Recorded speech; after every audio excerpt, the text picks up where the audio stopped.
اس لیے غصے پہ تھوڑا سا ہمیں کنٹرول کرنا جو ہے آنا چاہیے. اور ٹھیک ہے ہم اپنے جذبات پہ کنٹرول نہیں کر سکتے لیکن ہم اپنے خیالات پہ تو کنٹرول کر سکتے ہیں نا.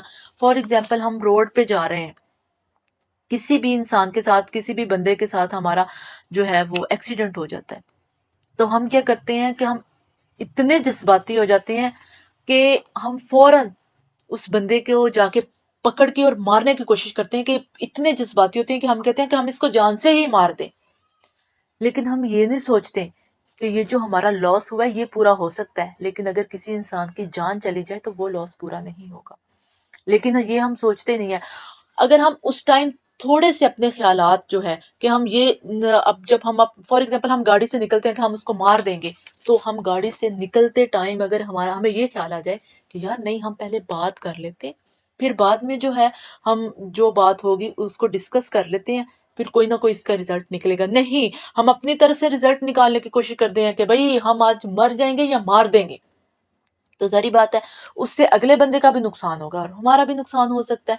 اب اس ٹائم ہمیں یہ بھی نہیں پتا چلتا کہ بھائی اس بندے کی جان جا سکتی ہے، ہم ساری عمر کے لیے ظاہری بات ہے جیل میں چلے جائیں گے، ہمارا پیچھے سے ہمارا گھر، اس کا اثر ہمارے گھر پہ ہوگا، ہمارے بچوں پہ ہوگا، ہمارے انوائرمنٹ پہ ہوگا، ہمیں اس چیز کا کوئی اثر نہیں ہوتا. ہم کہتے ہیں کہ بھائی جس بات میں یا مار دیں یا پھر مر جائیں. ٹھیک ہے، تو بعد میں جب ہم ہوش میں آتے ہیں، تھوڑے ہمارا غصہ کنٹرول میں آتا ہے، تو ہم کہتے ہیں اوہ یہ تو میں نے غلط کر دیا. لیکن اس ٹائم انسان کیا کر سکتا ہے؟ کچھ بھی نہیں ہو سکتا نا. جو ایک لاس آپ نے کر لیا ہے، چاہے وہ دوسرے انسان کا ہے، چاہے آپ کی اپنی ذات کا ہے، وہ تو پورا نہیں ہو سکتا نا. اور غصے سے جو ہے آپ اپنی ذات کا اتنا نقصان کر لیتے ہیں کہ غصے سے آپ کی صحت پہ افیکٹ بہت زیادہ ہوتا ہے. کیونکہ غصے میں سب سے پہلے آپ کا بی پی ہائی ہوتا ہے، اور آپ کا بی پی ہائی ہوتا ہے، آپ کی دل کی دھڑکن بہت زیادہ تیز ہو جاتی ہے، اور آپ کے پٹھوں میں بہت زیادہ کھچاؤ ہو سکتا ہے. دیکھیں غصے سے کوئی بھی آپ کا سائیڈ افیکٹ جو ہے غصے کا، وہ آپ کی باڈی پہ ہونا ہی ہوتا ہے. تو اس سائیڈ افیکٹ سے آپ کی باڈی پہ جو افیکٹ ہوگا، فار ایگزامپل آپ کا غصے سے بہت زیادہ بی پی ہائی ہو جاتا ہے. آپ کا بی پی جب ہائی ہوتا ہے تو آپ کو اٹیک ہو سکتا ہے. ٹھیک ہے، وہاں پہ آپ کو ہارٹ اٹیک ہو جائے تو آپ کی ہارٹ اٹیک سے جان جا سکتی ہے. ہارٹ اٹیک سے جو ہے آپ کی باڈی کتنا افیکٹ ہو سکتی ہے. لیکن یہ ہے کہ اگر وہیں پہ آپ اگر غصے کو تھوڑا کنٹرول کر سکتے ہیں تو آپ اپنی صحت کو بھی بچا سکتے ہیں، آپ اگلے انسان کو بھی بچا سکتے ہیں، آپ اپنی جان کو بھی بچا سکتے ہیں، آپ دوسرے انسان کی جان کو بھی سیف رکھ سکتے ہیں. اس لیے برائے مہربانی تھوڑا سا اپنے بھی غصے پہ کنٹرول کرنا سیکھیں، اپنے خیالات کو کنٹرول میں رکھیں. جب آپ اپنے خیالات کو کنٹرول میں رکھیں گے تو آپ کے جذبات آٹومیٹکلی آپ کے کنٹرول میں آئیں گے. ٹھیک ہے، تو ہمیں کسی بھی کام کے لیے کوشش تو کرنی چاہیے نا، ہمیں ٹرائی تو کرنی چاہیے کہ بھئی ہم اپنے جو ہے غصے کو کنٹرول کرنے کی کوشش ہمیں ضرور کرنی چاہیے. انشاءاللہ لاسٹ میسج کے ساتھ میں اجازت چاہوں گی کہ اپنے پیاروں کا بہت خیال رکھیں، اپنے پیاروں سے بہت پیار کریں. فی امان اللہ. السلام علیکم، میں ڈاکٹر سمیرہ. آج کا ہمارا ٹاپک جو ہے جس پہ ہم ڈسکس کریں گے وہ ہے ڈپریشن. ڈپریشن جو ہے وہ ہمارے ہی کنٹری کا پرابلم نہیں ہے، آل آف ورلڈ میں ڈپریشن جو ہے یہ بہت بڑا مسئلہ ہے. کچھ ماہرین کے مطابق آئندہ سالوں میں جو ہے لوگ ذہنی بیماریاں جو ہے وہ لوگوں میں بہت زیادہ پائی جائیں گی. اگر ہم ڈپریشن کی بات کریں تو یہ عورتوں کی نسبت مردوں میں کم ڈپریشن ہوتا ہے. عورتیں ڈپریشن کا زیادہ شکار ہوتی ہیں. عورتوں میں جو ہے وہ 100 میں سے 8 to 10% ڈپریشن ہوتا ہے، اور مردوں میں 100 میں سے 4 to 5% ڈپریشن جو ہوتا ہے. اور گاؤں کی عورتوں میں ڈپریشن سٹی کی عورتوں کی نسبت زیادہ ہوتا ہے. اب ہم ڈپریشن کی جو ہے کچھ علامات اور کچھ وجوہات پہ بات کر لیتے ہیں.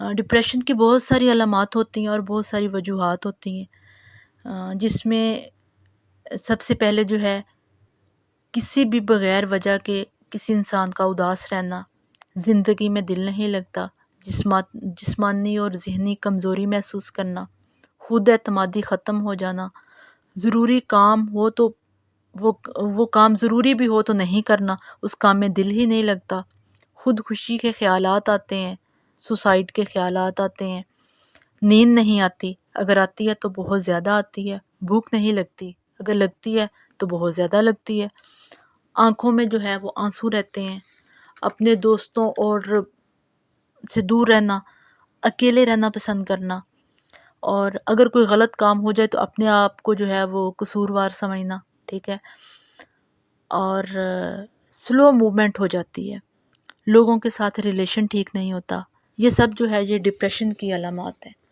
اور یہ علامات اگر 2 ہفتے تک رہیں تو وہ انسان ڈپریشن کا شکار ہوتا ہے۔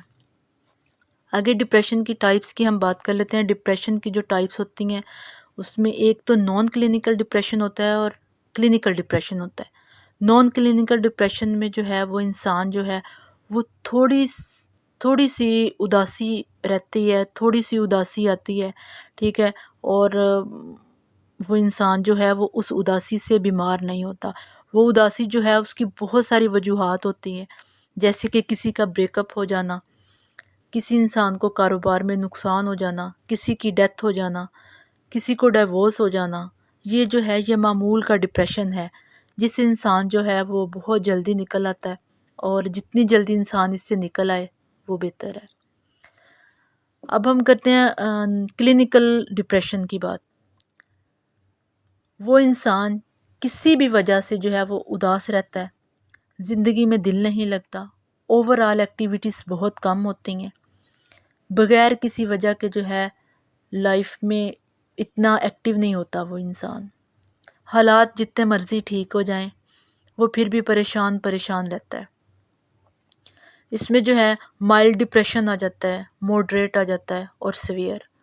مائلڈ ڈپریشن میں کیا ہوتا ہے کہ اس میں ڈپریشن کی شدت کم ہوتی ہے، لیکن وہ انسان جو ہے وہ 6 to 8 month میں جو ہے وہ ٹھیک ہو جاتا ہے۔ موڈریٹ میں جو ہے وہ مڈ ڈپریشن ہوتا ہے، لیکن سیویئر جو ہے ڈپریشن، اس میں انسان میں ڈپریشن کی بہت زیادہ شدت ہوتی ہے، لیکن زیادہ تر لوگوں میں جو ہے وہ مائل اور موڈریٹ ڈپریشن جو ہے وہ ہوتا ہے، اور سیویئر ڈپریشن جو ہے وہ بہت کم لوگوں میں پایا جاتا ہے۔ اور ڈپریشن جو ہے لوگ اس کو کوئی بہت بڑا مسئلہ نہیں سمجھتے، لوگ سمجھتے ہیں کہ سائیکولوجی کے لحاظ سے اگر کوئی پرابلم ہے تو وہ اتنا بڑا مسئلہ نہیں ہے، حالانکہ ڈپریشن اتنا بڑا مسئلہ ہے کہ اس کا مطلب ہے، ڈپریشن کا مطلب ہے کہ نو لائف۔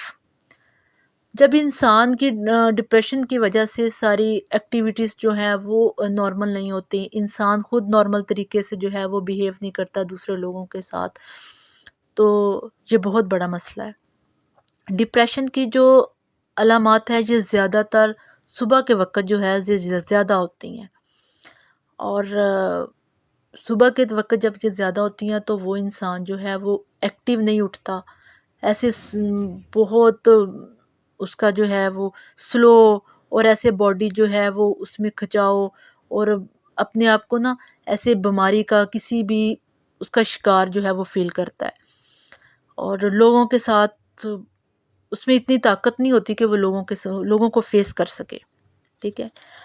اور ڈپریشن جو ہے، ہم نے ڈپریشن کے بارے میں ڈسکس کیا، ڈپریشن کی علامات، وجوہات کیا ہوتی ہیں، اور ڈپریشن کی ٹائپس کیا ہوتی ہیں۔ آگے انشاءاللہ جو ہے اگلی ویڈیو میں ہم ڈپریشن کے کازز اور ٹریٹمنٹ پہ بات کریں گے۔ لاسٹ میسیج کے ساتھ میں اجازت چاہوں گی کہ اپنے پیاروں کا بہت خیال رکھیں، اپنے پیاروں سے بہت پیار کریں۔ فی امان اللہ۔ السلام علیکم، میں ڈاکٹر سمیرہ۔ آج ہم سلیپ کی ٹائپس کے بارے میں اور سلیپ میں پرابلم کی وجہ سے ہمیں جن جن پرابلم کو فیس کرنا پڑتا ہے اس کے بارے میں ڈسکس کریں گے۔ سلیپ کی 2 ٹائپس ہوتی ہیں، ریپڈ آئی موومنٹ سلیپ اور second naan rapid eye movement sleep. Rapid eye movement sleep کو REM سلیپ بھی کہا جاتا ہے۔ یہ عام طور پر ہماری ساری نیند کے 20 سے 30% جو سلیپنگ پیریڈ ہے اس پر مشتمل ہوتی ہے۔ اس نیند کے دورانیے میں ہمارے آئی بال جو ہیں وہ اوپر نیچے دائیں بائیں موو کرتے ہیں۔ اسی نیند کے دورانیے میں ہمیں اچھے برے بہت سارے ڈریمز آتے ہیں، اور یہی نیند کا جو دورانیہ ہے ایک اور امپورٹنٹ رول ادا کرتا ہے کہ ہم دن بھر میں جو بھی کام کرتے ہیں وہ ہماری میموری میں سیو ہو جاتے ہیں، اور یہ نیند ہماری میموری کو جو ہے اس کی حفاظت کرتی ہے، اس کو ضائع ہونے سے بچاتی ہے۔ سیکنڈ ہے naan rapid eye movement sleep. Naan rapid eye movement کو نان REM سلیپ بھی کہا جاتا ہے، اور یہ ریپڈ سلیپ جو ہے اس کے اپوزٹ ہوتی ہے۔ عام طور پر یہ 70 to 80% نیند کا دورانیہ جو ہے اس پر مشتمل ہوتی ہے۔ یہ ہماری گہری نیند کا دورانیہ ہوتا ہے، اور اس نیند میں جو ہے ہماری ہارٹ بیٹ، ہمارا ٹمپریچر، ہمارا بی پی جو ہے وہ سٹیبل ہو جاتے ہیں۔ اس کے بعد جو ہے برین جو ہے وہ ہماری دو سینٹر برین میں ہوتے ہیں جو ہماری نیند کو کنٹرول کرتے ہیں۔ فرسٹ جو ہے ریفی نیوکلس، اور سیکنڈ جو ہے وہ لوکس پونس۔ فرسٹ ریفی نیوکلس جو ہے یہ جو ہے اس میں پونس اور میڈولا جو ہے اس کے اندر لوکیٹ کرتا ہے، اور یہ ہماری نان ریپڈ سلیپ جو ہے اس کو کنٹرول کرتا ہے، برین کا یہ والا حصہ۔ جن لوگوں میں نیورو ٹرانسمیٹر میں جو ہے کوئی پرابلم کی وجہ سے زیادہ وہ نیورو ٹرانسمیٹر جو ہے وہ زیادہ پروڈیوس نہیں ان میں ہوتا، تو ان لوگوں کی اس نیند میں پرابلم ہو سکتا ہے۔ سیکنڈ جو ہے وہ لوکس پونس ہے، وہ ہماری ریپڈ جو موومنٹ سلیپ ہوتی ہے اس کو کنٹرول کرتا ہے۔ اس کے بعد نیند میں جو ہے وہ بہت زیادہ جو پرابلمس جس وجہ سے ہوتے ہیں اس کے بارے میں ڈسکس کرتے ہیں۔ فرسٹ جو ہے وہ ہے انسومنیا۔ انسومنیا جو ہے اس میں انسان جو ہے وہ کئی ہفتوں تک، کئی سالوں تک جو ہے وہ کئی مہینوں تک سو ہی نہیں سکتا۔ ایسے جو پرسن ہوتے ہیں ان کو پھر نیند کی میڈیسن دی جاتی ہے، اور یہ پرابلم جو ہے لوگوں میں کسی بھی مینٹل پرابلم کی وجہ سے یا کوئی بھی نیورو پرابلم کی وجہ سے، کوئی بھی فزیکل پرابلم کی وجہ سے یہ سمٹم آتی ہیں اس نیند میں۔ سیکنڈ ہے ہائپرسومیا۔ ہائپرسومیا میں انسان بہت زیادہ سوتا ہے۔ تھرڈ ہے نارکولیپسی۔ نارکولیپسی جو ہے اس میں اچانک نیند کا اٹیک ہوتا ہے، وہ کسی بھی جگہ پہ ہو سکتا ہے، جیسے کسی کو گاڑی چلاتے ہوئے، کلاس روم میں، کوئی بھی کام کرتے ہوئے۔ انکنٹرول سلیپ اس کو کہا جاتا ہے کہ انکنٹرولیبل اٹیک ہوتا ہے۔ تھرڈ جو ہے سلیپ ایپنیا۔ سلیپ ایپنیا میں جو ہے انسان کا سانس رک رک کے آتا ہے، اور اس کے بعد جو ہے وہ خراٹے سٹارٹ ہو جاتے ہیں۔ ففتھ پہ ہے نائٹ میئرس۔ نائٹ میئر میں انسان کو بہت زیادہ ڈریم آتے ہیں، انسان اچانک سے بڑبڑا کے اٹھتا ہے، اور یہ زیادہ پرابلم جو ہے یہ ایڈلٹس میں ہوتی ہے۔ یہ ہم نے نیند کی جو ہے ٹائپس اور اس کی پرابلم کن کن وجوہات سے ہوتی ہیں ان کے بارے میں ڈسکس کیا۔ لاسٹ میسج کے ساتھ میں اجازت چاہوں گی کہ اپنے پیاروں کا بہت خیال رکھیں، اپنے پیاروں سے بہت پیار کریں۔ فی امان اللہ۔ السلام علیکم، میں ڈاکٹر سمیرہ۔ آج ہم انزائٹی ڈس آرڈر کے بارے میں ڈسکس کریں گے، اور انزائٹی ڈس آرڈر کی جنرل سمٹم کے بارے میں ڈسکس کریں گے۔ آج کل ہمارے نوجوانوں میں، ایڈلٹس میں، بچوں میں، بزرگوں میں جو ہے وہ بہت کامن جو پرابلم ہے وہ انزائٹی کا چل رہا ہے۔ انزائٹی جو ہے یہ لوگوں میں تقریباً 16 سے 30 ایج کے جو لوگ ہیں ان میں زیادہ ہوتی ہے، اور انزائٹی انسان کے جو مائنڈ میں انزائٹی فنکشن ہے اس کا مائل کر جانا، یوں سمجھ لیں کہ اس میں ایرر آ جاتا ہے، جس سے جو ہے یہ مائنڈ افیکٹ ہوتا ہے اور انزائٹی سٹارٹ ہو جاتی ہے۔ انزائٹی ایک پریشانی اور ڈر کا نام ہے۔ اب ہم جو ہے انزائٹی کی کچھ جنرل جو ہے سمٹم ہیں ان کے بارے میں ڈسکس کر لیتے ہیں۔ جیسے کہ کسی بھی انسان کو اگر انزائٹی ہے تو اس میں کون کون سی سمٹم جو ہے نا، جنرل سمٹم کیا کیا ہو سکتی ہیں۔ ہاتھ پاؤں جو ہے ان کا سن ہو جانا، ہاتھ پاؤں کا بہت زیادہ ٹھنڈا ہو جانا، کسی بھی خاص کام کی طرف توجہ نہیں دینا، جیسے کہ کوکنگ، اسٹڈی، بہت زیادہ گھبراہٹ میں تیزی تیزی سے کام کرنا، چھوٹی چھوٹی باتیں جو ہیں ان پہ بہت زیادہ پریشان ہو جانا، ان باتوں کو اپنے سر پہ سوار کر لینا، اور ہر وقت جو ہے وہ ایک خوف، فیئر میں جو ہے وہ رہنا، اور گھبرائے ہوئے جو ہے گھبراہٹ اس کو فیل کرنا، اور ہر ٹائم ان ایزی رہنا، بغیر کسی وجہ کے جو ہے وہ بہت زیادہ خوف آنا کہ کہیں یہ نہ ہو جائے، وہ نہ ہو جائے، ایسا نہ ہو جائے، ویسا نہ ہو جائے۔ کوئی بھی کام جو ہے اس کو سٹارٹ کرنے سے پہلے جو ہے عجیب عجیب وسوسے آتے ہیں کہ پتہ نہیں میں یہ کام کروں گا، اس میں کامیاب ہوں گا یا نہیں، یعنی کہ فیوچر کی ٹینشن، ہر وقت یہ خطرہ رہنا کہ کہیں ابھی مجھے موت آ جائے گی، ابھی قیامت آ جائے گی، یعنی کہ پوری لائف جو ہے وہ پریشانی میں گزارنا۔ نیند جو ہے وہ نہیں آتی، نیند میں پرابلم، عجیب عجیب خیالات آتے ہیں، سانس جو ہے وہ ٹھیک طریقے سے نہیں آتا، منہ کا بار بار خشک ہونا، اور انوزیا یعنی کہ الٹیوں کا آنا، اور مسلس پین، پٹھوں کا کھچاؤ وہ محسوس کرنا، بار بار یورین کا آنا اور یورین بار بار آنا، اور سر میں پین کو فیل کرنا، یہ سب جو ہے یہ انزائٹی کی سمٹم ہے۔ آگے جو ہے ہم انزائٹی کی جو ہے وہ کچھ ٹائپس کے بارے میں بات کر لیتے ہیں۔ انزائٹی کی تقریباً جو ہے انزائٹی کی ویسے تو 6 ٹائپس ہیں، لیکن ہم جو میجر اس کی 4 ٹائپس ہیں اس پہ بات کرتے ہیں۔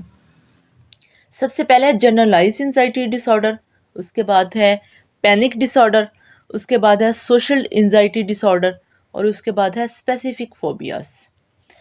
سب سے پہلے جو ہے وہ ہے جنرلائز انزائٹی ڈس آرڈر۔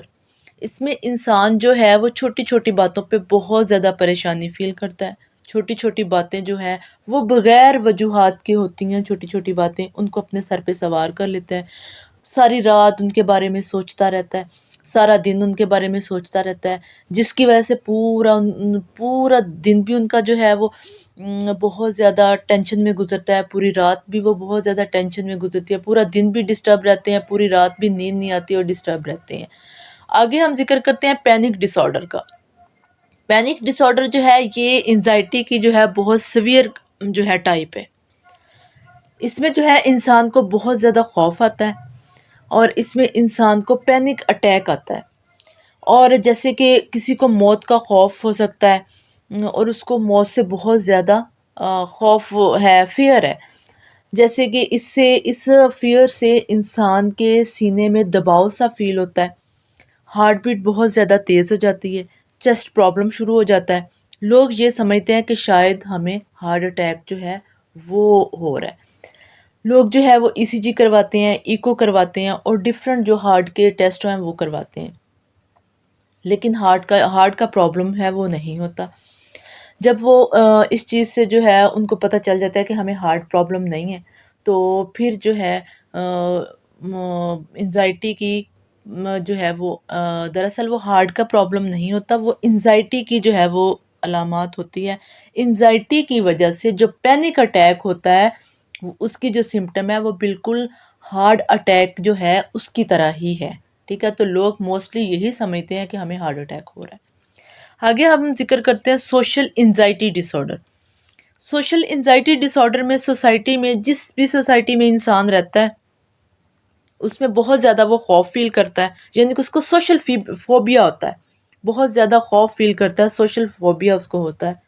وہ بہت زیادہ لوگوں میں جو جانے میں بہت زیادہ گھبراہٹ فیل کرتا ہے، لوگوں کے سامنے جو ہے وہ جانے سے بہت زیادہ کتراتا ہے، لوگوں سے جو ہے وہ اوائڈ کرتا ہے، اور ہر ٹائم نیگیٹو سوچ اس کے مائنڈ میں آتی ہے کہ لوگ مجھے کیا کہیں گے، میں یہ کھاؤں گا لوگوں کے سامنے لوگ کیا کہیں گے، میں ایسا پہنوں گا لوگ کیا کہیں گے، میں کچھ بھی یعنی کہ وہ کسی بھی چیز کوئی بھی کام کچھ بھی کرتا ہے تو اس میں لوگوں کو انوالو کرتا ہے کہ لوگ کیا کہیں گے، ٹھیک ہے؟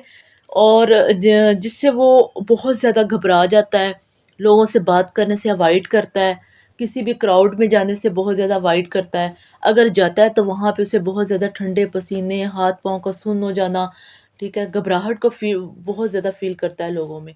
تو یہ جو ہے سوشل ڈس آرڈر جو ہے اس میں جو ہے اس کی جو ہے وہ کچھ سمٹم ہے۔ آگے ہے اسپیسیفک فوبیاز۔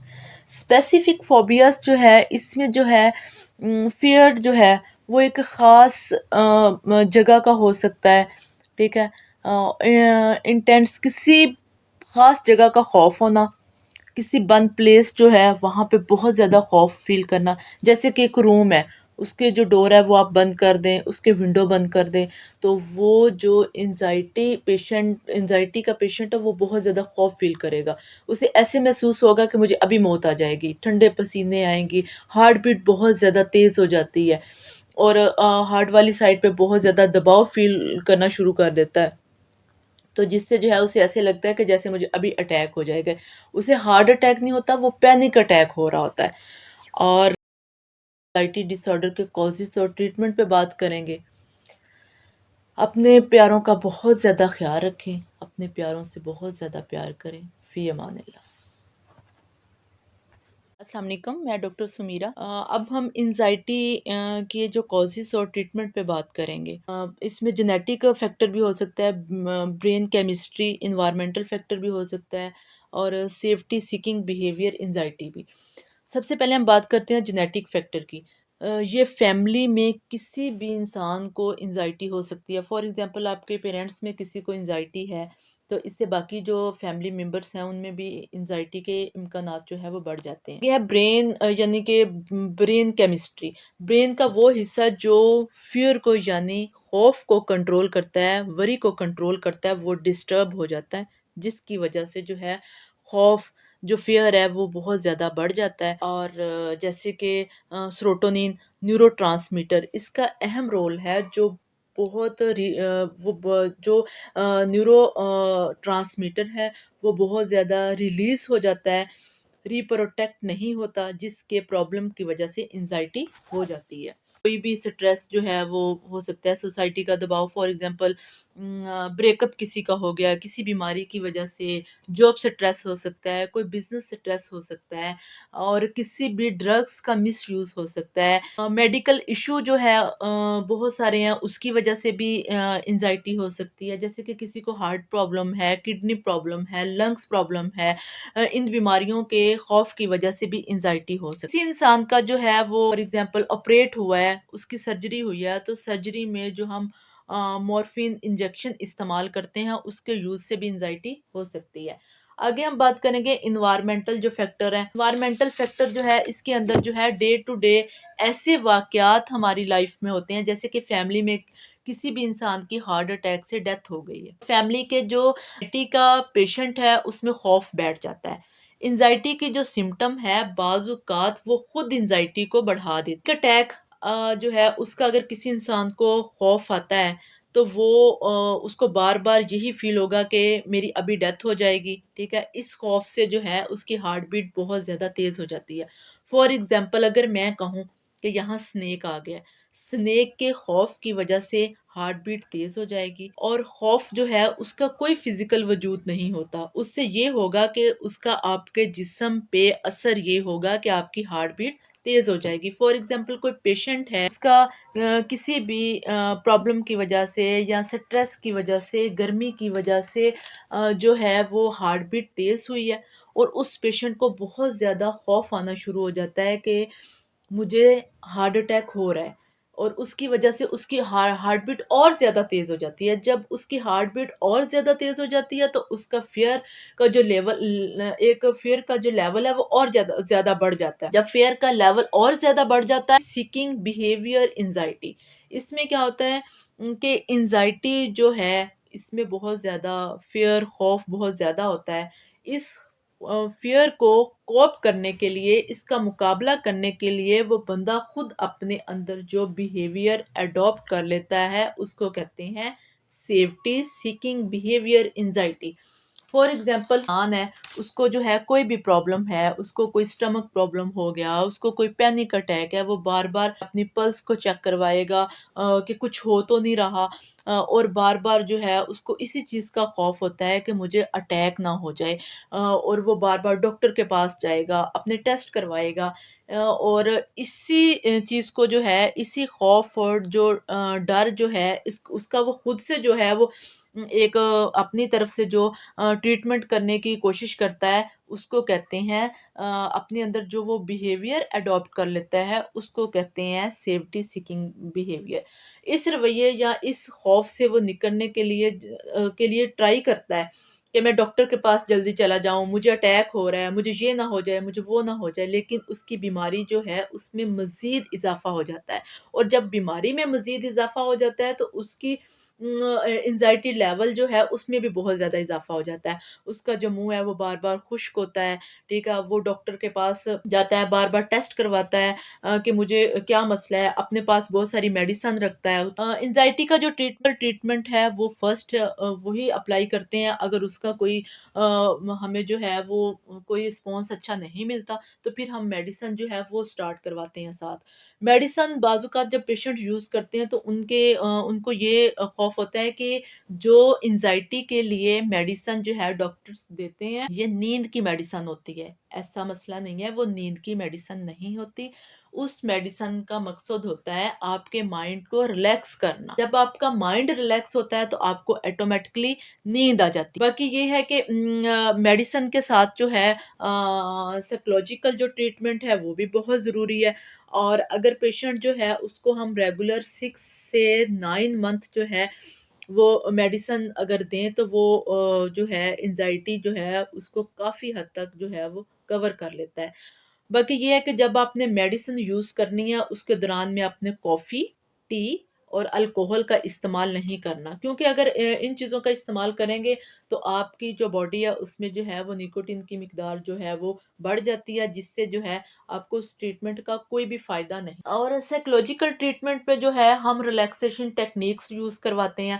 ریلیکسیشن ٹیکنیکس جو ہے اس میں سب سے پہلے مسلس ریلیکسیشنز آ جاتی ہیں. مسل ریلیکسیشن جو ہے اس سے کافی زیادہ جو ہے انزائٹی جو ہے وہ کم ہوتی ہے. ٹیکنیک ہے وہ ہے بریتھنگ ریٹریننگ، یعنی کہ جو آپ کا سانس ہے وہ خوف کی وجہ سے، فیئر کی وجہ سے بہت زیادہ اکھڑ جاتا ہے، سانس ٹھیک طریقے سے نہیں آتا. تو آپ نے کیا کرنا ہے کہ آپ نے اپنے جو بازو ہیں ان کو بالکل سیدھے کر لینا ہے. آپ نے اپنے ہاتھوں کی مٹھیاں جو ہے وہ بند کر لینی ہے اور آئیز کو بھی کلوز کر لینا ہے. تو آپ نے آہستہ آہستہ جیسے جیسے اپنے ہاتھوں کی مٹھیوں کو کھولنا ہے، اپنے آئیز کو بھی اسی طرح ہی اوپن کرنا ہے آہستہ آہستہ. تو اس طرح جو ہے آپ کے سانس کی کافی حد تک جو ہے وہ جو بہت زیادہ سانس کی سپیڈ تیز ہو گیا وہ ریلیکس، تھوڑی بہت سانس جو ہے وہ ٹھیک طریقے سے آنے لگ جاتا ہے. اس کے بعد جو ہے آپ نے سانس جب لینا ہے تو آپ نے منہ کے ذریعے اپنا سانس جو ہے اندر لے کے جانا ہے، ناک کے ذریعے باہر نکالنا ہے. تو اس سے جو ہے کافی حد تک جو ہے وہ انزائٹی جو ہے کم ہوتی ہے. کوگنیٹیو جو تھراپی ہے وہ بھی یوز کرواتے ہیں. کوگنیٹیو تھراپی کا مقصد ہوتا ہے کہ آپ کی جو نیگیٹو تھاٹس ہوتی ہیں ان کو روکنا ہے. نیگیٹو تھاٹس جو ہے جب وہ آپ کی کم ہوں گی تو آپ انزائٹی سے بہت جلدی جو ہے وہ باہر آئیں گے. اس کے علاوہ آپ کے لیے نیند پراپر جو ہے وہ 12 سے 14 گھنٹے بہت ضروری ہے. آپ نے پراپر نیند لازمی لینی ہے. میں اجازت چاہوں گی کہ اپنے پیاروں کا بہت خیال رکھیں، اپنے پیاروں سے بہت پیار کریں. السلام علیکم، میں ڈاکٹر سمیرہ. آج ہم ڈپریشن کے کازز اور ٹریٹمنٹ پہ بات کریں گے. سب سے پہلے ہم ڈپریشن کے کازز پہ بات کر لیتے ہیں. ڈپریشن کے جو کازز ہیں اس میں جینیٹک فیکٹر ہے، بایولوجیکل فیکٹر ہے، سوشل فیکٹر ہے، ارلی انوائرمنٹل فیکٹر اور personality, medical factor, brain factor کوئی ہو سکتا ہے، اور سائیکولوجیکل فیکٹر. سب سے پہلے ہم بات کرتے ہیں جینیٹک فیکٹر کی. اگر کسی کے پیشنٹ میں جو ہے وہ ڈپریشن ہو تو بچوں میں جو ہے وہ تقریباً 30% جو ہے وہ چانسز ہوتے ہیں کہ ڈپریشن منتقل ہونے کے. اور مونوزائگوٹک جو جنہیں ہم جڑواں بچے کہتے ہیں ان میں 5% چانس ہوتا ہے ڈپریشن کا. تو یہ جو ہے یہ جینیٹک پہلو ہیں جس سے جو ہے وہ ڈپریشن ہو سکتا ہے. آگے ہم بایولوجیکل فیکٹر کی بات کرتے ہیں اور جسے ہم آرگینک پہلو بھی کہتے ہیں. اور اس میں برین کے جو کیمیکلز جو ہوتے ہیں ان میں چینجنگ آتی ہے، اس سے بایولوجیکل پرابلم ہو سکتا ہے. بہت سے کیمیکل جو ہوتے ہیں ان میں امپیئرمنٹ ہوتی ہے، جیسے کہ سروٹونین، ڈوپامین، گابا. اور بعض اوقات اس طرح ہوتا ہے کہ ہارمونز جو ہوتے ہیں ان میں اگر کوئی پرابلم آ جائے تو جیسے کہ گلے کے اندر تھائرائڈ گلینڈز ہوتے ہیں، اور اگر ان میں کوئی پرابلم ہو جیسے کہ ان میں کوئی گدود وغیرہ بن جائے تو اس سے بھی ہے وہ بھی ڈپریشن کی وجہ بن سکتے ہیں. بعض اوقات عورتوں میں جو ہے وہ بچوں کی جو ہے وہ برتھ کے بعد جو ہے یہ سمٹم شروع ہو جاتی ہیں، جیسے کہ ان میں تھوڑی سی مایوسی آ جاتی ہے تو اس سے جو ہے وہ ڈپریشن کی بیماری ہو سکتی ہے. آگے ہم سوشل فیکٹر ہے. سوشل فیکٹر جو ہے اس میں پور سوشل سپورٹ ہوتی ہے اور معاشرتی سپورٹ بہت کم ہوتی ہے، فننشل سپورٹ بہت کم ہوتی ہے، جس کی وجہ سے جو ہے وہ لوگ جو ہے وہ اپنی لائف میں ان کے سٹریس ہوتا ہے بہت زیادہ، تو ایسے لوگ جو ہے ان میں کوپ کرنے کی صلاحیت بہت کم ہوتی ہے جس کی وجہ سے وہ ڈپریشن جو ہے ان میں بڑھ سکتا ہے. اور اس کی وجہ کسی عزیز جو ہے آپ کے ریلیٹیو اس کی ڈیتھ بھی ہو سکتی ہے، کوئی جاب کا سٹریس بھی ہو سکتا ہے. تو سوشل فیکٹرز جو ہے اس سے بھی ڈپریشن جو ہے وہ ہو سکتا ہے۔ آگے ہم بات کر لیتے ہیں ارلی انوائرمنٹ۔ ارلی انوائرمنٹ جو ہوتا ہے اس میں جو بچے ہیں ان کو پیرنٹس جو ہیں وہ نظر انداز کرتے ہیں، بچوں کی طرف اتنی ان کی توجہ نہیں ہوتی، اور نان کیئرنگ جو ہے وہ ایٹیٹیوڈ ہوتا ہے بچوں کے ساتھ والدین کا، اور اس کے علاوہ اوور پروٹیکٹ کرتے اپنے بچوں کو، ان کو کوئی کام نہیں کرنے دیتے، جس کی وجہ سے جو ہے بچوں میں ڈپریشن کی وجہ بن سکتی ہے۔ اس کے علاوہ جو ہے بچے جو ہے چائلڈہڈ ایبیوز، جس میں emotional abuse, physical abuse, sexual abuse جو ہے وہ بچوں میں کسی کے ساتھ ہو تو اس میں جو ہے اگر یہ پرابلم اگر بچوں میں ہو تو اس سے جو ہے وہ ڈپریشن جو ہے وہ اچانک بچوں میں بڑھ سکتا ہے۔ اس کے بعد ہم پرسنالٹی کی بات کر لیتے ہیں۔ شخصیت کا پہلو کیا ہوتا ہے کہ چیزوں کو لینے کی، سٹریس کو کوپ کرنے کی صلاحیت کیسی ہوتی ہے۔ ایسے بہت سارے لوگ ہیں جن میں چھوٹی چھوٹی کوئی پریشانی آ جاتی ہے تو وہ اس پریشانی کو بہت بڑھا چڑھا کر جو ہے پیش کرتے ہیں، اس پریشانی کو اپنے سر پہ سوار کر لیتے ہیں۔ بعض اوقات تو وہ ڈپریشن کے اس صورت میں بہت زیادہ ڈپریشن جو ہے اس کا شکار ہو جاتے ہیں۔ آگے میڈیکل فیکٹر ہے۔ میڈیکل جو فیکٹر ہے اس میں بہت بڑا رسک ہوتا ہے اس کا ڈپریشن کا۔ اس میں آپ کو ایک وجہ ہو سکتی ہے کہ آپ کو نیند بہت کم ہوتی ہے، جسے انسومیا کہتے ہیں۔ اس کے علاوہ ADHD ڈس آرڈر بھی ہو سکتا ہے۔ اور کچھ لوگ جو ہیں وہ ڈرگس یوز کرتے ہیں، ان کی ہسٹری اگر لیں تو اس میں پتہ چلتا ہے کہ وہ لوگ ڈرگس یوز کرتے ہیں، مس یوز کر رہے ہیں ڈرگس کا، اس سے بھی جو ہے ڈپریشن کے چانسز بڑھ جاتے ہیں۔ برین فیکٹر ہے، جیسے کہ آپ کا فرنٹل لوب ہے، اس میں جو ہے لیس ایکٹیو جو ہے ہو تو تب بھی ڈپریشن ہو سکتا ہے۔ آگے سائیکولوجیکل فیکٹر جو ہے اس پہ بات کرتے ہیں۔ سائیکولوجیکل فیکٹر جو ہے وہ کوئی بھی انسان جو ہے اس کی لائف میں اگر کوئی پرابلم آتا ہے تو اس کے اندر جو ہے وہ نیگیٹو تھاٹس جو ہیں وہ چلنی شروع ہو جاتی ہیں۔ نیگیٹو تھاٹس جو ہیں وہ ڈپریشن کو بڑھا دیتی ہیں۔ ہر چیز میں، ہر انسان میں کچھ نہ کچھ نیگیٹو وہ محسوس کرتے رہتے ہیں۔ جیسے کہ فار ایگزامپل کوئی بچہ کلاس میں بیٹھا ہے تو وہ یہ سمجھ رہا ہے کہ مجھے کچھ بھی سمجھ نہیں آ رہی، میرا پڑھائی میں دل نہیں لگ رہا، میری لائف میں کچھ اچھا نہیں ہو رہا، میرا کوئی فیوچر نہیں ہے۔ چھوٹی چھوٹی چیزوں میں جو ہے وہ نیگیٹو تھاٹس چلتی رہتی ہیں، تو جس کی وجہ سے ایسے لوگوں میں ڈپریشن بڑھ جاتا ہے۔ آگے ہم ٹریٹمنٹ کی بات کر لیتے ہیں۔ ٹریٹمنٹ پہ جو ہے ہم تین اپروچز جو ہیں ان کو یوز کرتے ہیں، اور سب سے پہلی اپروچ جو ہے اس کو کہتے ہیں فارماکولوجیکل اپروچ، جس میں ہم میڈیکل طریقے سے جو ہے وہ پیشنٹ کا ٹریٹمنٹ کرتے ہیں۔ سیکنڈ جو ہے اس میں نان فارماکولوجیکل اپروچ ہے، جس میں ہم باتوں کے ذریعے، ڈفرینٹ تھراپیز کے ذریعے جو ہے وہ پیشنٹ کا ٹریٹمنٹ کرتے ہیں۔ تھرڈ جو ہے تھرڈ جو ECT ہے، ECT، وہ الیکٹرک شاٹ، اس میں پیشنٹ جو ہے اس کو الیکٹرک شاٹ دیے جاتے ہیں۔ سب سے پہلے جو ہے فرسٹ اپروچ جو ہے وہ فارماکولوجیکل اپروچ ہے، اس میں ہم میڈیسن کے ذریعے پیشنٹ کا ٹریٹمنٹ کرتے ہیں۔ میڈیسن میں SSRI، SNRI میڈیسن استعمال کر کے پیشنٹ کا ٹریٹمنٹ کیا جاتا ہے۔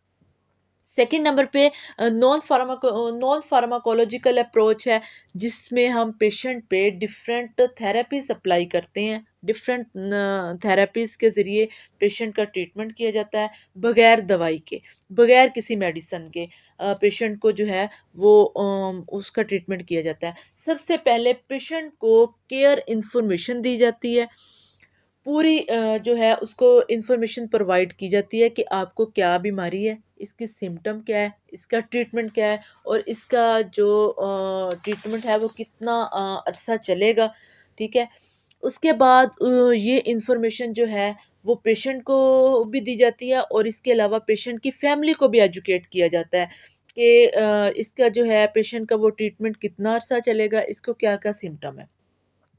اس میں ہم ڈفرینٹ جو ہے وہ تھراپیز یوز کرتے ہیں، جیسے کہ سپورٹیو تھراپیز ہے، فیملی تھراپیز ہے، پرابلم سالونگ ٹیکنیکس ہے جو یوز کرتے ہیں، اور اس میں پیشنٹ جس پرابلم کو فیس کر رہا ہوتا ہے اس کو سالو کرنے کی کوشش کرتے ہیں۔ اس میں ہم انٹرپرسنل تھراپیز بھی یوز کرتے ہیں۔ انٹرپرسنل تھراپیز میں پیشنٹ کا رول چینج ہو جاتا ہے، جس طرح وہ ان میریڈ ہے اس پہ کوئی برڈن نہیں ہوتا، اس پہ کوئی رسپانسبلٹیز نہیں ہوتی اتنی زیادہ. ٹائم کے ساتھ ساتھ اس کی شادی ہو جاتی ہے، فیملی، بچے، اور ان میرڈ سے وہ میرڈ میں جب کنورٹ ہوتا ہے تو اس کا رول چینج ہو جاتا ہے، رسپانسبلٹی بڑھ جاتی ہیں، اور جس کی وجہ سے اس میں ڈپریشن کے سمٹم آ سکتی ہیں. اور اس سے جو ہے وہ اس کی جس سے جو ہے وہ انٹرپرسنل تھراپی جو ہے اس کا بہت بڑا رول ہے. انٹرپرسنل تھراپیز کے ذریعے جو ہے وہ آؤٹ کم جو ہے وہ اچھا نکلتا ہے. اس کے علاوہ ہم پیشنٹ کو جو ہے وہ پیشنٹ کو کہتے ہیں کہ آپ نے جو ہے ریگولر واک کرنی ہے، ہیلدی ڈائٹ لینی ہے، اور اس سے بھی کافی زیادہ جو ہے پیشنٹ جو ہے وہ ڈپریشن سے نکل آتے ہیں. اس کے علاوہ اس کے بعد جو ہے جب دونوں تھراپیز جو ہیں وہ کام نہیں کرتی، جس میں فارماکولوجیکل ہے میڈیسن کے ذریعے، اور نان فارماکولوجیکل ہے ڈفرینٹ تھراپیز جو ہے، اس کے بعد بھی پیشنٹ جو ہے اس کی کنڈیشن ٹھیک نہیں ہوتی، تو اس کے بعد ہم اینڈ میں جو ہے وہ ای سی ٹی یوز کرتے ہیں، جسے کہتے ہیں الیکٹرک شارٹ. الیکٹرک شارٹ جو ہے وہ پیشنٹ کو جب الیکٹرک شارٹ دیے جاتے ہیں تو ان کا کوئی نقصان نہیں ہے، ٹھیک ہے، اور پیشنٹ کو بتایا جاتا ہے کہ اس سے آپ کا کوئی نقصان نہیں ہوگا، آپ پہ ہم نے جو ہے وہ آپ نے اس کی کوئی ٹینشن نہیں لینی. اور جب نان فارماکولوجیکل اور فارماکولوجیکل کی وجہ سے کوئی فرق پیشنٹ میں نہیں آتا، اس کے ڈپریشن میں، اس کے بیہیویئر میں، اس کی ایموشنل فیلنگس میں، کسی چیز میں کوئی فرق نہیں آتا، اس کے بعد ہم جو ہے وہ ایڈوائز کرتے ہیں ای سی ٹی جو ہے وہ سب سے بہتر ٹریٹمنٹ ہے. اس کے بعد جو ہے اس میں مائل، موڈریٹ اور سیویئر جو ہے وہ کنڈیشن ہوتی ہے. مائل اور موڈریٹ جو ہے اس میں ہم نان فارماکولوجیکل اور فارماکولوجیکل ٹریٹمنٹ جو ہے اس کو یوز کرتے ہیں. یہ دونوں اپروچز جو ہے اس کے یوز سے جو ہے پیشنٹ کو بہتر کیا جا سکتا ہے. اس کے بعد ہم پیشنٹ کو بتاتے ہیں کہ جس حساب سے اس پیشنٹ کی کنڈیشن ہوتی ہے اس حساب سے ہم اسے کہتے ہیں کہ آپ کا جو ٹریٹمنٹ ہے وہ 6 سے 9 منتھ چلے گا. اور بعض پیشنٹ ایسے ہوتے ہیں کہ جن میں ہمیں لگتا ہے کہ ان میں دوبارہ ڈپریشن کے چانسز پیدا ہو رہے ہیں، تو ان پیشنٹ کا جو ہم ٹریٹمنٹ ہے وہ تقریباً 2 سال تک کرتے ہیں. یہ تھا ڈپریشن جو ہے اس کے کازز اور ٹریٹمنٹ. انشاءاللہ نیکسٹ جو ہے وہ کسی اور ویڈیو کے ساتھ دوبارہ حاضر ہوں گی. اور لاسٹ میسیج کے ساتھ میں اجازت چاہتی ہوں کہ اپنے پیاروں کا بہت خیال رکھیں، اپنے پیاروں سے بہت پیار کریں. فی امان اللہ. میں ڈاکٹر سمیرہ. آج میں ڈسکس کروں گی کہ شارٹ سرکٹ ہوتا کیوں ہے، اور میگی کے جو دورے ہیں ان کا ٹریٹمنٹ کیا ہے. عام طور پر اس کا پتہ نہیں چل سکا کہ شارٹ سرکٹ ہوتا کیوں ہے. کوئی بھی برین انجری ہو گئی ہے اس کی وجہ سے یہ پرابلم ہو سکتی. سی ٹی اسکین اور جو ایم آر آئی کی رپورٹ ہے اس سے پتہ نہیں چلتا، کیونکہ یہ مائکرو لیول کا پوائنٹ ہوتا ہے جس کی وجہ سے یہ پرابلم ہوتا ہے. Accident, brain tumour, brain haemorrhage, یہ بڑے بڑے فیکٹرز ہیں جس سے شارٹ سرکٹ ہو سکتا ہے، بٹ ان کیسز کی تعداد کم ہے. اگر آپ ٹریٹمنٹ نہیں کرواتے تو گرنے سے جو ہے آپ کے برین میں چوٹ لگ سکتی ہے، گرنے سے آپ کے باڈی کا کوئی بھی پارٹ فریکچر ہو سکتا ہے، آپ کے دانت ٹوٹ سکتے ہیں. اگر لمبے عرصے تک آپ ٹریٹمنٹ نہیں کروائیں گے تو آپ کے سوچنے سمجھنے کی صلاحیت ختم ہو جاتی ہے. اگر آپ کے بچوں میں ایپیلیپسی کا پرابلم ہے تو آپ اس کا فوراً ٹریٹمنٹ کروائیں. اگر آپ اس کا ٹریٹمنٹ نہیں کروائیں گے تو سب سے زیادہ اثر بچے کی میموری پہ ہوتا ہے، بچے کی سوچنے سمجھنے کی صلاحیت کم ہو جاتی ہے. اگر بچوں میں سائیکولوجیکل پرابلم کی وجہ سے دورے پڑ رہے ہیں تو آپ کو فوراً ٹریٹمنٹ کروانا چاہیے. اگر ٹریٹمنٹ نہیں کرواتے تو بچوں میں سٹریس اور ڈپریشن کا لیول جو بڑھ سکتا ہے، اور بچے کے جو کانفیڈنس لیول ہے وہ کم ہو جاتا ہے. اس کا جو ٹریٹمنٹ ہے وہ ہم خود سے کرنے کی کوشش کرتے ہیں. لوگوں کو اتنی اویئرنس نہیں ہے. جب مرگی کا دورہ پڑتا ہے تو لوگ ناک کو بند کرتے ہیں، زبردستی منہ میں پانی ڈالنے کی کوشش کرتے ہیں، زبردستی اس کے دانت جو ہیں ان کو کھولنے کی کوشش کرتے ہیں. تو یہ طریقہ غلط ہے، کیونکہ وہ انسان انکانشیس ہوتا ہے جس کی وجہ سے منہ میں پانی آپ ڈالنے کی کوشش کرتے ہیں تو وہ اس کی سانس کی نالی میں جا سکتا ہے، جس سے بہت زیادہ پرابلم ہو سکتا ہے. مسلس کھچاؤ کی وجہ سے انسان جو ہے اس کا منہ نہیں کھلتا، اس انسان کے جو بازو ہیں اکڑ جاتے ہیں تو آپ ان کو زبردستی سیدھا کرنے کی کوشش کرتے ہیں، تو جس سے جو ہے کوئی بھی جوائنٹس پرابلم ہو سکتا ہے اور ہڈی ٹوٹ سکتی ہے، کوئی بھی فریکچر ہو سکتا ہے، کیونکہ مسلس جو ہے وہ خود بخود ٹھیک ہو جائیں گے جب وہ انسان نارمل کنڈیشن میں آتا ہے 1-2 منٹس کے بعد۔ جو آپ ٹریٹمنٹ کرتے ہیں اس کا کوئی فائدہ نہیں ہے، کیونکہ جب دورہ شروع ہوتا ہے اپنے ٹائم کے بعد ہی انسان جو ہے وہ نارمل کنڈیشن میں آئے گا، وہ آپ نے لٹا دینا ہے، لیکن آپ نے سیدھا نہیں لٹانا، ایک کروٹ میں اس کو لٹا دے۔ سیدھا لٹانے سے جو ہے انسان کے منہ میں جو سلائیوا ہوتا ہے وہ اس کی سانس کی نالی میں جا سکتا ہے۔ مرگی کے دورے کیا ختم ہو سکتے ہیں؟ بالکل ختم ہو سکتے ہیں۔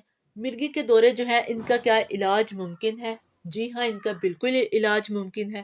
بہت سارے لوگ جو ہیں ہو جاتے ہیں، ان کے مرگی کے دورے ختم ہو جاتے ہیں تو کچھ عرصہ پھر بھی میڈیسن کھانا جو ہے وہ ضروری ہے۔ میڈیسن کا جو دورانیہ ہے وہ موسٹلی 2 سال کا ہوتا ہے، لیکن کچھ لوگوں میں زیادہ تر پرابلم کی وجہ سے یہ دورانیہ بڑھ سکتا ہے، بٹ آپ نے جو بھی میڈیسن یوز کرنی ہے اپنے ڈاکٹر کے مشورے کے مطابق یوز کریں۔ میڈیسن یوز کرنے کا صحیح طریقہ کار یہ ہے کہ ایک جو دوائی ہے اس کو شروع کیا جائے، اس کی مقدار کو آہستہ آہستہ بڑھایا جائے۔ اگر دورے ختم نہیں ہوتے، بہت سارے کیسز میں ضرورت پڑتی ہے کہ ایک دوائی کے ساتھ دوسری دوائی کو شروع کیا جائے۔ بعض اوقات کچھ ڈاکٹر ایسا کرتے ہیں کہ ایک دوائی جو ہے اس کو درمیانی ڈوز تک لے کے جاتے ہیں، اگر دورے کنٹرول نہیں ہوتے تو وہ دوسری دوائی جو ہے اس کو ایڈ کر، پہلی دوائی جو ہے اس کی مقدار کو نہیں بڑھاتے، تو یہ غلط۔ ایک دوائی جو ہے اس کو شروع کروائیں تو اس کی مقدار کو آہستہ آہستہ بڑھاتے جائیں، یہ طریقہ علاج ٹھیک۔ دوائی جو ہے اس کو کھانا بہت ضروری ہے، دوائی کا ٹائم جو وہ صبح شام کا ہوتا ہے۔ زیادہ تر جو لوگ ہیں ان میں جب دورے کنٹرول ہو جاتے ہیں تو وہ سب سے پہلے دوائی جو ہے اس کو چھوڑتے ہیں، یہ بہت غلط ہے۔ اگر آپ کے دورے جو ہے وہ ختم بھی ہو گئے ہیں تو کچھ عرصہ آپ کو میڈیسن جو ہے اس کا یوز کرنا ضروری ہے۔ کچھ لوگوں میں جو ہے 1 مہینہ، 2 مہینے، 6 مہینے تک جو ہے وہ دورہ جو ہے اگر نہیں پڑتا تو دوائی جو ہے اس کو چھوڑ دیتے ہیں، کیونکہ وہ دوائی کو بوجھ سمجھتے ہیں، یہ غلط ہے۔ دوائی کا جو دورانیہ ہے یہ 2 سال تک ہوتا ہے۔ اگر انسان جو ہے وہ 2 سال کے بعد ٹھیک ہو جاتا ہے تو ہم اس کا ایک EG ٹیسٹ ہوتا ہے وہ کرواتے ہیں۔ اگر وہ ٹیسٹ جو ہے وہ پازیٹیو آ جائے تو ہم دورانیہ جو ہے وہ دوائی کا بڑھا دیتے ہیں، اگر وہ نیگیٹو آ جائے تو وہ دوائی جو ہے اس انسان کی بند کر دیتے ہیں۔ یہ طریقہ کار ہوتا ہے دوائی کو بند کرنے کا۔ نیکسٹ انشاءاللہ کسی اور ٹاپک پہ ڈسکس کروں گی۔ لاسٹ میسج کے ساتھ میں اجازت چاہوں گی کہ اپنے پیاروں کا بہت خیال رکھیں، اپنے پیاروں سے بہت پیار کریں۔ فی امان۔ السلام علیکم، میں ڈاکٹر سمیرہ۔ آج میں جس ٹاپک پہ ڈسکس کروں گی وہ ہے ایپیلیپسی۔ ایپیلیپسی کا مطلب ہے مرگی کی بیماری۔ مرگی کی بیماری ہوتی کیوں ہے، اس کی علامات کیا ہیں، اس کی وجوہات کیا ہیں، دماغ میں کیا چل رہا ہوتا ہے اور اس کی پیچیدگیاں کیا ہیں۔ ایپیلیپسی کی جو سمٹم ہے وہ بہت ساری ہیں، لیکن مین سمٹم جو ہے وہ ہے جھٹکے لگتے ہیں۔ ہم ایک سمٹم کی بات کر لیتے ہیں جس کو جنرلائز ایپیلیپسی کہتے ہیں۔ اس میں پورے جسم میں جھٹکے لگتے ہیں۔ پہلے فیز میں جسم اکڑ جاتا ہے، سیکنڈ میں جھٹکے لگتے ہیں اور فٹس پڑتے ہیں۔ یہ دورانیہ جس میں جسم اکڑ جاتا ہے اور جھٹکے لگتے ہیں، یہ 30 second, 1 minute, 2 minute, 3 minute, 4 minute کا ہو سکتا ہے۔ اس دورانیے کے بعد انسان جو ہے وہ نیند بے ہوشی والی کیفیت میں چلا جاتا ہے۔ انسان جو ہے وہ نیند بے ہوشی والی کیفیت میں اس لیے جاتا ہے کیونکہ جھٹکے لگنے کی وجہ سے انسان کے جسم کے پٹھوں میں بہت زیادہ کھچاؤ ہو جاتا ہے، جس کی وجہ سے 1 آدھا گھنٹہ جو ہے یا 2 گھنٹے جو ہے وہ انسان لیٹا رہتا ہے۔ ایک تو وہ انسان جو ہے اس کو یاد ہی نہیں رہتا کہ اس کو ہوا کیا تھا، دوسرا ان جھٹکوں کے دوران انسان کا یورین پاس ہو جاتا ہے بٹ اس انسان کو نہیں پتا ہوتا کیونکہ وہ انکانشیس والی کنڈیشن میں ہوتا ہے۔ تیسرا، جھٹکوں کے دوران انسان کی جو باڈی ہے وہ بیلنس نہیں رہتی، وہ جہاں بھی کھڑا ہوگا وہیں پہ گر جائے گا، وہ کہیں پہ بھی گر سکتا ہے اور گرنے سے کوئی بھی گہری چوٹ آ سکتی ہے جس سے انسان جو ہے خدا نہ خواستہ اس کی ڈیتھ ہو سکتی ہے۔ یہ جو دورے ہیں یہ کتنے عرصے بعد پڑ سکتے ہیں؟ 1 ہفتے بعد، 1 ہفتے میں ایک سے 2 دفعہ، مہینے میں 1 دفعہ یا 2 دفعہ بھی پڑ سکتا ہے۔ رات کو کچھ لوگوں کو سونے سے پہلے یہ دورہ پڑ سکتا ہے اور کچھ لوگوں کو جاگتے ہوئے بھی پڑ سکتا ہے۔ مرگی کی جو بیماری ہے یہ ہوتی کیوں ہے؟ عام لفظوں میں اس کو سمجھیں کہ ہمارا جو دماغ ہے یہ تاروں کا ایک گچھا ہے۔ دماغ میں جتنے بھی اعصاب اور نیورونز ہوتے ہیں ان میں ایک کرنٹ کام کر رہا ہوتا ہے۔ کرنٹ میں اگر کوئی پرابلم آ جائے تو ہماری جو تاروں کا گچھا ہے اس میں کوئی بھی شارٹ سرکٹ ہو سکتا ہے، اور جب شارٹ سرکٹ ہوتا ہے تو کرنٹ جو ہے وہ پورے دماغ میں پھیل جائے گا۔ شارٹ سرکٹ جو ہے وہ دماغ کے کسی بھی حصے میں ہو سکتا ہے، لیکن کرنٹ جو ہے وہ پورے دماغ میں پھیلے گا۔ جب کرنٹ جو ہے وہ پورے دماغ میں پھیلے گا تو ہمارے جتنے بھی نیورونز ہیں ان کی جو ایکٹیویٹیز ہیں وہ بڑھ جاتی ہے، اور جسم کے حرکت کرنے والے نیورونز میں جب یہ کرنٹ جائے گا تو جسم اکڑ جائے گا اور جھٹکے لگتے ہیں۔ اس ٹائم انسان کے جو سینسر ہیں وہ کام نہیں کرتے، کیونکہ کرنٹ جو ہے وہ پورے دماغ میں پھیل جاتا ہے، اور کرنٹ دماغ کے فنکشن ہے وہ ٹرین فیز میں چلے جاتے ہیں۔ یہ کیفیت زیادہ دیر تک نہیں رہتی، تھوڑی دیر تک ہوتی ہے۔ قدرت کی طرف سے جو ہے وہ دماغ کا میکانزم جو ہے وہ اسی طرح ہی بنا ہوا ہے۔ اگر کرنٹ جو ہے وہ زیادہ دیر کے لیے برقرار رہے تو اس سے جو ہے انسان کو سانس نہیں آتا، جس سے کوئی بھی نقصان ہو سکتا ہے۔ لیکن جیسے ہی کرنٹ جو ہے وہ ختم ہوگا اور تو انسان جو ہے وہ نارمل کیفیت میں آ جاتا ہے۔ نیکسٹ انشاءاللہ ہم ڈسکس کریں گے کہ جو شارٹ سرکٹ ہے یہ کیوں ہوتا ہے، اور جو مرگی کی بیماری ہے اس کا ٹریٹمنٹ کیا ہے۔ لاسٹ میسج کے ساتھ میں اجازت چاہوں گی کہ اپنے پیاروں کا بہت خیال رکھیں، اپنے پیاروں سے بہت پیار کریں۔ فی امان اللہ۔ السلام علیکم، میں ڈاکٹر سمیرہ۔ آج ہم سلیپ ڈس آرڈر کے بارے میں ڈسکس کریں گے کہ نیند جو وہ ہے وہ ہماری باڈی اور مائنڈ اس کے لیے کتنی ضروری ہے۔ اگر ہماری نیند ڈسٹرب ہو جائے تو اس سے ہماری باڈی جو ہے جب وہ افیکٹ ہوتی ہے تو اس سے ہمارا بی پی، ہماری ہارٹ بیٹ اور ہمارے مسلس میں پرابلم ہو سکتا ہے۔ اگر سلیپ جو ہے اس کی وجہ سے ہمارا مائنڈ جو ہے وہ افیکٹ ہو تو اس سے جو ہے ہم بہت زیادہ مینٹلی پرابلم جو ہے ان کا شکار ہو سکتے ہیں، جیسے کہ انزائٹی، سٹریس اور ڈپریشن۔ نیند ہے کیا؟ نیند جو ہے ہمارے مائنڈ اور باڈی کی ریسٹ کے لیے بہت زیادہ ضروری ہے۔ جب ہماری آنکھیں بند ہوتی ہیں ہم مکمل اور نامکمل طور پر جو ہے وہ ہوش سے بیگانے ہو جاتے ہیں۔ ہر انسان جو ہے اس کا جو سلیپ سائیکل جو ہوتا ہے ڈفرینٹ ایج کے ساتھ ڈفرینٹ ہوتا ہے۔ اب ہم جو ہے وہ ڈفرینٹ ایج کے لحاظ سے جو ہے وہ سلیپ سائیکل جو ہے وہ کتنا ہونا چاہیے اس کے بارے میں جیسے کہ نیو بورن ہے کے لیے 18 سے 20 گھنٹے نیند بہت ضروری ہے۔ گروئنگ چلڈرن ان کے لیے 12 سے 14 گھنٹے، اور جو ایڈلٹس ہیں ان کے لیے 7 to 9 گھنٹے، اور جو اولڈ پرسن ہیں ان کے لیے 5 to 7 گھنٹے جو ہے وہ نیند بہت ضروری ہے۔ اور جو سلیپ ہے ایج گروپ کے لیے جتنی مقدار میں باڈی کو چاہیے، اگر اتنی مقدار میں باڈی کو نہ ملے تو باڈی میں بہت زیادہ پرابلم ہو جاتی ہیں، جیسے کہ میٹابولزم، پاور ورکنگ اور امیونٹی جو ہے اس میں بہت زیادہ کمی آ سکتی ہے۔ جب ڈسٹرب ہوتی ہے تو اس کی وجہ سے جو فزیکل چینجنگ آتی ہیں اب ہم اس کا ذکر کر لیتے ہیں، اور فزیکل چینجنگ جو ہے اس میں سب سے پہلے جو ہے پلازما لیول جو ہے وہ ڈیکریز ہوتا ہے، یعنی کہ نیند کے دوران ہمارا جو